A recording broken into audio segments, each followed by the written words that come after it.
उत्तर प्रदेश की चीनी मिलें लाखों किसानों का गन्ना तो ले रही हैं, लेकिन उन्हें जो पर्ची दी जा रही है उसमें कीमत की जगह शून्य, जीरो लिखा है। यानी वे ये नहीं बता रहे कि इस साल गन्ने का क्या दाम देंगी। अब ये मुद्दा भी किसान आंदोलन में चर्चा का विषय बना हुआ है। हापुड़ के धनौरा गांव के ज्ञानेश्वर और विनीत बिक्री केंद्र पर गन्ना बेचने आए हैं। विनीत साल भर में उपजाया 2000 क्विंटल गन्ना मिल को दे चुके हैं, लेकिन उन्हें अपनी ही फसल की कीमत नहीं पता है।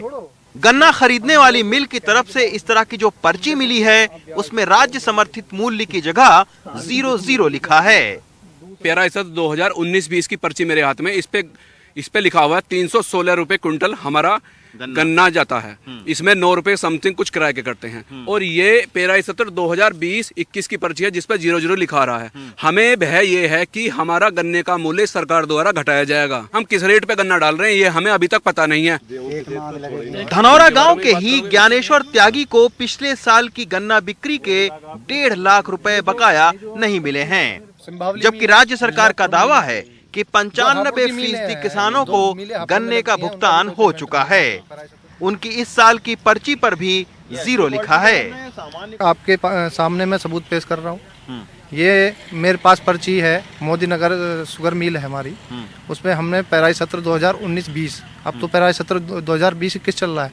19-20 का जनवरी तक का पेमेंट हुआ है, यानी 4 महीने का पिछले का पेमेंट बाकी है।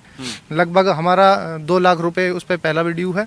और अब जो पैराई सत्र 2020-21 चल रहा है ये तो ड्यू है ही है। उसके खाना भी नहीं खाया, सुबह से वाइट कर लेंगे। यहाँ से जब हम आगे बढ़े तो कड़ी धूप में खुशबुद्दीन जैसे किसान गन्ने की कटाई करते मिले। गन्ना पर्ची पर लिखे 0 पर खुशबुद्दीन की जानकारी भी शून्य है। जैसे जैसे गर्मी बढ़ रही है, गन्ने की फसल सूखने का डर है।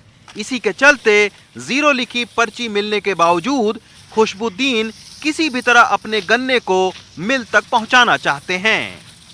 अब गर्मी पड़ने लगी है, पर्ची नहीं आएंगे तो गन्ना खेत में सूख जाएगा। क्या करेंगे हम फिर? इतनी स्थिति खराब है आपकी सरकार में कि गन्ना भी वो जो एक पशु भी नहीं खरीद पाते हम लोग। एक पशु को खरीदने के लिए भी पैसा नहीं है, बच्चों की पढ़ाई भी रुक गई है, बहुत कुछ परेशानी चल रही है। हमने जब इस मामले पर गन्ना अधिकारी से बात करने की कोशिश की तो उनका कहना था कि सरकार ने फिलहाल गन्ने का समर्थन मूल्य घोषित नहीं किया है, लिहाजा पर्ची पर मूल्य की जगह 0 या SAP यानी स्टेट अप्रूव्ड प्राइस लिखा आ रहा है। लेकिन किसान आंदोलन में ये बात भी उठ रही है कि कहीं सरकार आने वाले दिनों में गन्ने के दाम को लेकर आंदोलन में मोल तोल तो नहीं शुरू कर देगी। अदालत भी कह चुकी है कि अगर गन्ना किसानों को 15 दिन के भीतर गन्ने का भुगतान नहीं होता है तो राज्य सरकार उसे ब्याज दे। लेकिन उत्तर प्रदेश में गन्ने की कटाई और तुलाई शुरू हुए 2 महीने का वक्त बीत चुका है, लेकिन अभी तक पेमेंट तो दूर की बात है, गन्ना किसानों को गन्ने के दाम का ही नहीं पता है। हापुड़ से अदनान और सचिन गुप्ता के साथ रवीश रंजन शुक्ला, NDTV इंडिया।